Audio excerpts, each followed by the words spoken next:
time. We're right in the middle of a big storm. I think you guys have had some of this too. Yes, we have. I have a feeling that our storms aren't quite as big as your storms. Well, I don't know. This is the summertime here, though. It is the summertime. Yeah. Okay. So, Miss Jean, would you tell us a little bit about yourself? Okay. So, I'm a former class teacher. I used to teach science at the high school, and then I got the job working with the science in Antarctica to do the education outreach. So I take all the science down here and I send it out to people all over the world, and hopefully they get to experience Antarctica. And I also help with the bird work. We band the birds, we track the birds, we watch the birds, we monitor the population down here, so it's a very exciting job. We had a couple questions for you and a couple of things that we understood. Do you want us to share that first? Or do you want to tell, did you things that you wanted to talk to us about? Well, I'm sorry that I can't have you down. I have been doing Skype calls from the colony so you could see the birds, but today I just am not going to leave this tent, so I'm going to have to stay here. So if we wanted to go to the colony and visit the birds, we might want to reschedule that for a day with some better weather. What we are learning here are that the birds have to cope with things that are changing for them. And with the changes in the sea ice, they're having to move and find different homes. So we're watching a little bit of climate change go on down here. But these are very sturdy birds. They are strong and they are coping well. And as they cope, we might have to cope too. So what is the temperature there today? Today, actually, it's not that cold. It's just a little freezing for us. It's not the temperature, but the winds. I'm looking outside here. The winds are pretty strong, and it just started to snow and windy. So pretty much we're going to hang in the tent here. There's just two of us out here, and we live in this tent for about 2 months. And we don't have running water, so I can't take a shower, I can't wash my clothes, I can't wash my hair, so you can tell I'm a little, but it doesn't matter. I love being out here. I get to walk around and be with penguins all day long, so it's a great place to be, and it's a grand adventure. And as we're talking, if any of you are sitting there thinking that this would be a great job and you might like to do it, I would encourage you to follow this path. It's a wonderful life. Wonderful life. Well, you know what? You saying that, when you said that you didn't have running water, a lot of us opened our mouths like, oh my gosh. So what do you do for water? We bring in our drinking water in 5-gallon cans, and the helicopter has to bring it to us. So think about how expensive that is to bring drinking water here. And there's plenty of snow. It's not about that. We can melt the snow, and we use that water to wash our hands or brush my teeth or cook our pasta in, for instance. But if we touch that water, it's then considered gray water or dirty water. It has to go into a 55-gallon drum, this giant, big, huge drum, and then the helicopter takes that water out. In Antarctica, we have a zero footprint policy. We don't leave one drop of dirty water, and that includes our human waste as well. I have to pee in a bucket and then pour the bucket into the 55-gallon drum. Not one scrap of paper, nothing is left here. We have no trace of our being here at all. It's very, very important. Wow. So we had talked. Yeah. So when you are outside in the snow, I know that my daughter Frances likes to eat the snow when she's outside. And, if I see like dog tracks, I'm like, oh no, don't go near that. That's what she's saying about people. So the people can't leave their handprints or anything because it might have an impact on the penguins. Did you ever think that you would be that? Okay. Absolutely. You know, so we don't want any of our germs here. We need to keep Antarctica as clean as possible because we don't want to hurt the life that's here. It's very fragile. Now, we had read, talking about the life there, that there has been changing populations with the penguin nests. Like there were several, I think like 4,000 nests at one point, and then there were it was cut in half. Can you talk to us a little bit about that? So we're on an island here, and we're surrounded by sea ice. And a few years ago, a huge iceberg. I mean, the iceberg was like 15 miles long and 20 miles wide. It was just huge. And it came over and it walked in to the island here. And the penguins that were here couldn't get out to the ocean to get food. And the penguins that were out there couldn't get in to feed their chicks. So we lost about half a colony that year because the penguins, they couldn't get here. And the ones that were here couldn't leave, and many of us died. So that was very sad. It took that iceberg 2 years to then get away from here, break up and move on. It took a long time. And that was about 8 years ago, and our population has not come back from that. So we lost about half the colony, and that's where we are. And that's what we studied. We go, why aren't the birds coming back? And they just aren't. So we don't know why. That's one of our questions. Okay. Now, you did mention how you're not going out in the weather today, but the penguins are out there. Yeah. So how are they able to survive in these really, really horrible conditions? They are covered with feathers. So if you go like this with your fingers, that's about a square inch. And they have 100 feathers in that much space on their body. So if you go like this, do this on a chicken, there'll be 10 feathers. So these guys have thousands and thousands and thousands of feathers. They also have a little layer of fat, about this much fat on their bodies, so they're able to withstand the cold. The feathers also keep them dry. So this now, what's happening here is nothing for these guys. They're down there just sitting on their nest, being as happy as can be. We did have a question for you. One of the questions that the students had was, how are these penguins different than other types of penguins? And how do you say this type of penguin's name? The name is Adelie. Adelie? Adelie penguin. Okay. Adelie. And these birds are different than other penguins. There's 17 different species of penguins around the world, and they're all in the southern hemisphere. But there are some in tropical places like Australia and New Zealand and South America and South Africa. So there's penguins in warmer climates. The difference between those penguins and our penguins is our penguins only live on the ice. So when you look outside, you see birds living in the trees. And that's because that's the bird's home, in the trees. And you don't kill the birds, but the birds have to go someplace else because they live in the trees.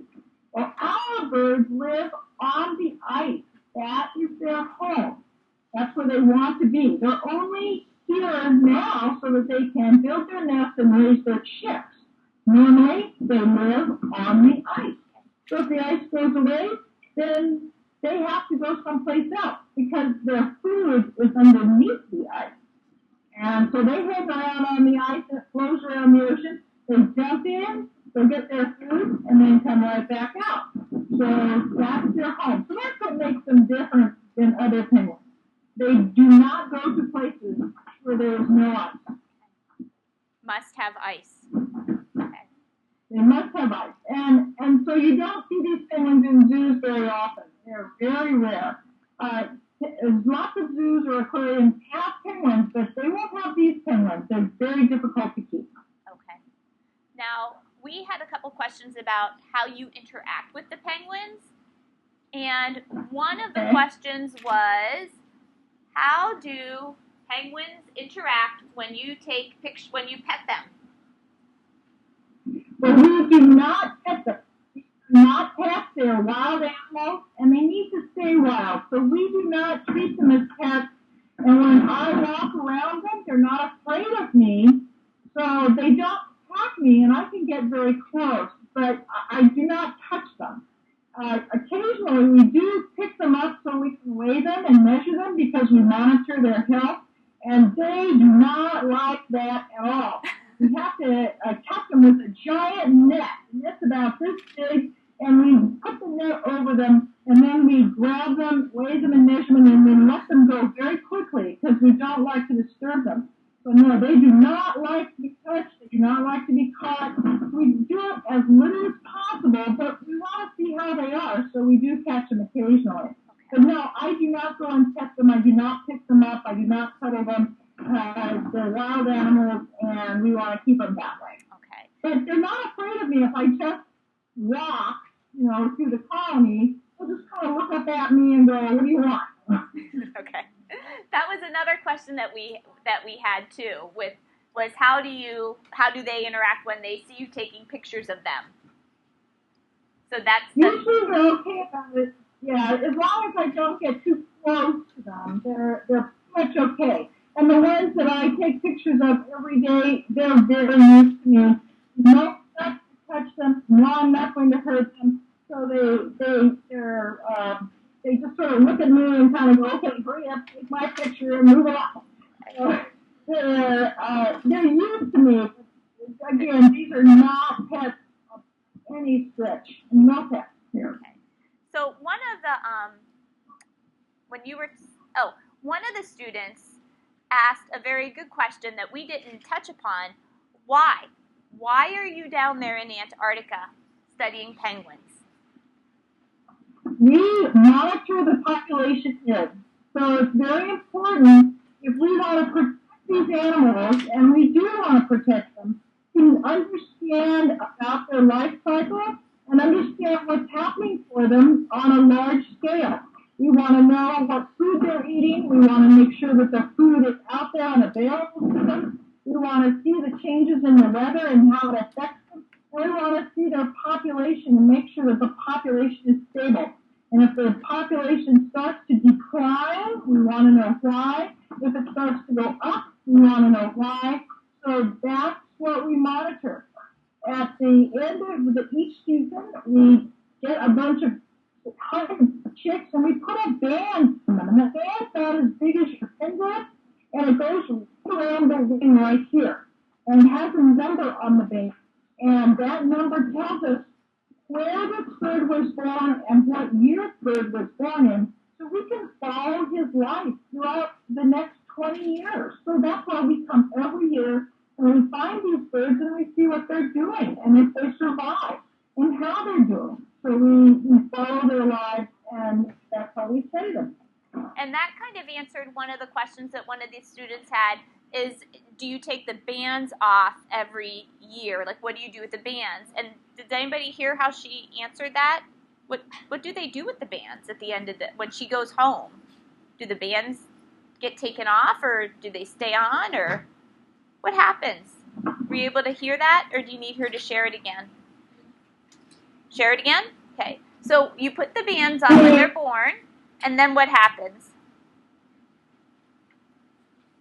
Right. So like the bands stay on the bird for their entire medal. And it's very difficult. We have to catch them, and we don't want to handle them as much as possible.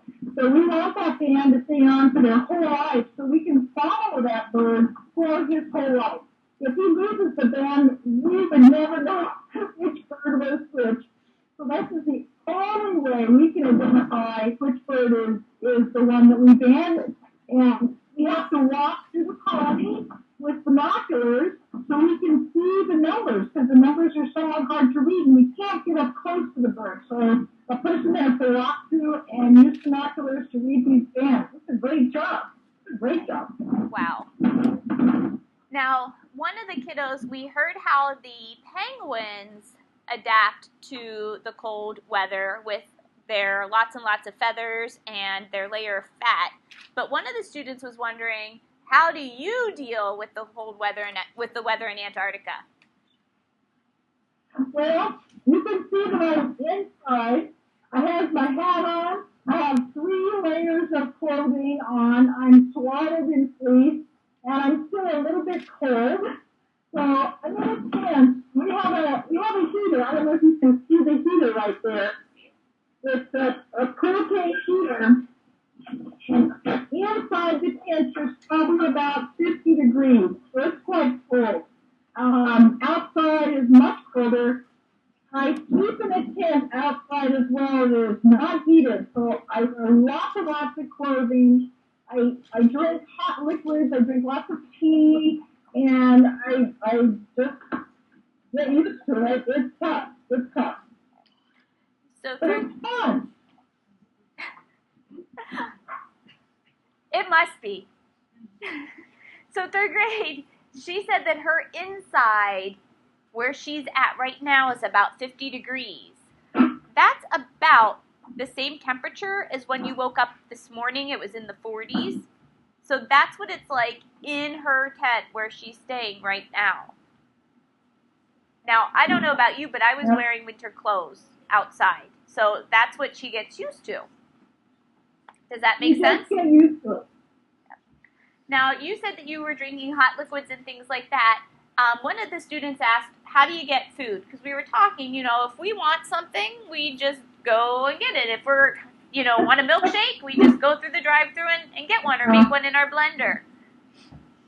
Yeah, well, here, about 50 miles from here is a research base called McMurdo. And you can Google that on the internet and see it. It's a little town. It's like that it is Monday. I know it's been a while since we've been here on Monday, but it is Monday. I go into Big Brothers, Big building Sisters there. this afternoon. To Boys and Girls who are in Big Brothers, Big Sisters program, you will be going to the library today at the central time. Thank you. So we were out there.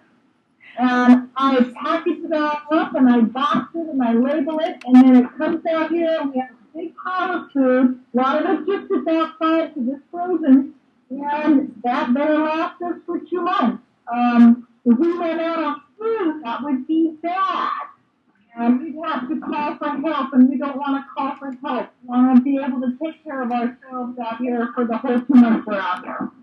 That's how I get it, and it's on the shelf behind me. I don't know if you can see that, but all of our food is on the shelf behind me. We're outside frozen, and it comes out here by helicopter, so it's very expensive to bring it out here. Now, does anybody here, before we wrap up, have any questions for Miss Jean? Okay. What's your question, dear? Okay. The question was, where do you sleep? I sleep in a tent, just like a camping tent, little sturdier, and it's about just around the corner from our work tent. So this is the tent that we work in, and we have a little heater here. I have a stove, and I can take you on a tour if you want to. And then outside is my sleep tent, so I have to go out there, and it's not very much fun sometimes. But they're going to have days like but still, I wouldn't give this job up. No, they would like to take your little tour. They were going, yes. Okay. Okay. So, put your hands down for now. So here's my desk. So that's my stick. And over here we have the kitchen. You can see my stove. Looks a little different than your kitchen, huh? Yeah, but it works. So here's our net water. So I take snow and we put it in this big jug here. And this is how we wash our hands or brush our teeth. But we don't drink this water because it has a lot of salt in it. We're close to the ocean and the snow here has salt in it. So it's not bad for you. We just don't want to drink too much. Down here is our heater. So that's what we have in the tent to heat. And over here you can see some of my food. I've pack crackers and cereal and canned food and candy, lots of candy.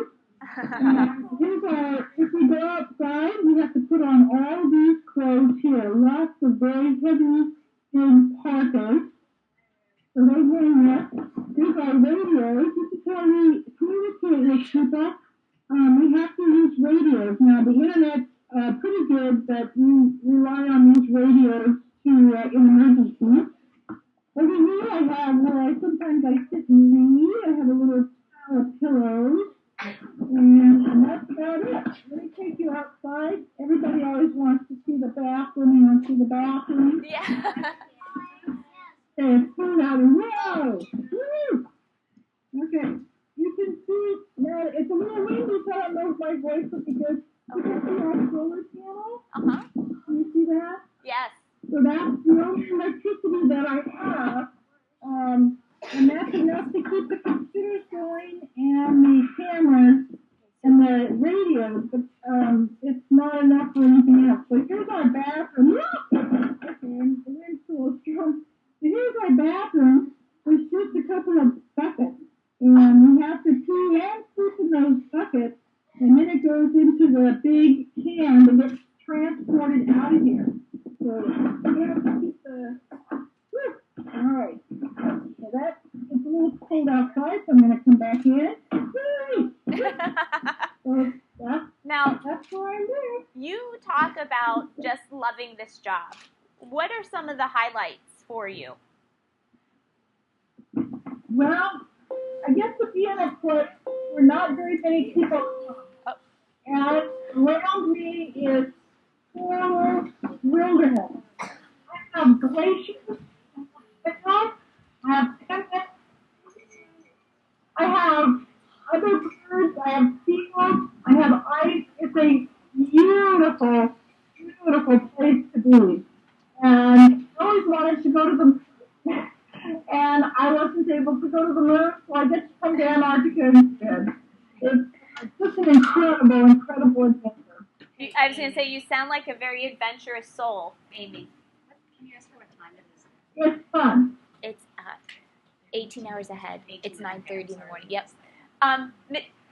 Miss Jean, we actually have to get moving because our bell is going to ring, but there are some third graders here that have some very good questions that they didn't get a chance to ask you. Would it be possible if we would email them to you? Sure. Okay. Thank you so much. Third grade, what do you say? Thank you. Okay.